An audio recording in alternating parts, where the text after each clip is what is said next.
ណាវត្តគិរីស្ដេចគង់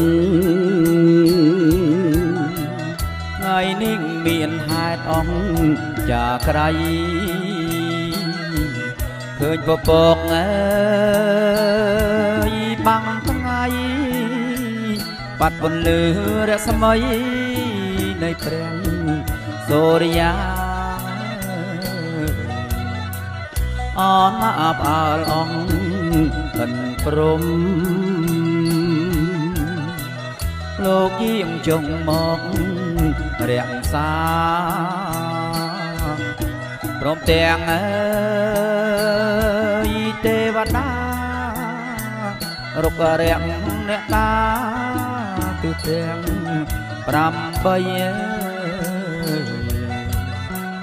អណាសំបីតាបាក់សាអណាសំបីតាបាក់សៃអបអអើយលោកក្រៃបិទណាស់ងាយម្ចាស់ថ្លៃអើយមានបុណ្យបារមីដែលជាងាយអង្គចាអណាលោកជួយសាទរដល់លោកជំទាវអុកញ៉ាមហាយោបាសិកាបរិញ្ញាជីវិតបរិញ្ញាជីវិតបណ្ឌិតណាយគុណធម៌រីឯអណាព្រះភិរុណព្រះអង្គក៏មិនហ៊ានបង្អោមកព្រោះកូនណា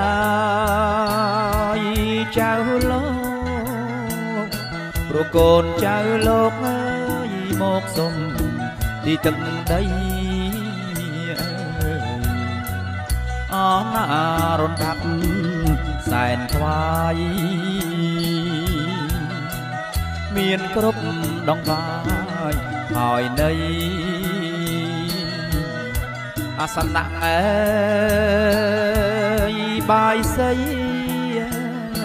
លុស្លាបរិយាយចំណៃអបអល់ឡា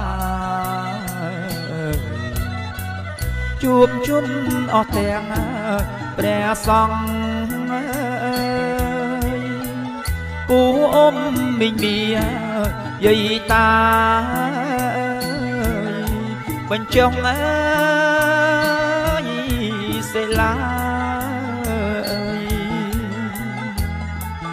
ក៏សាងឲ្យស្ថាបនាខ្លងទ្វីវត្តណា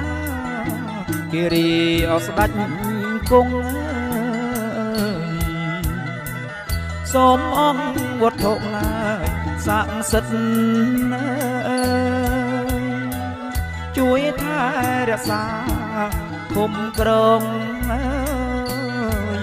លោកជំទាវអើយអុកញ៉ាផងសូមឲ្យលោកឆ្លងសូមឲ្យលោកឆ្លងដល់ត្រើយអនិងពៀន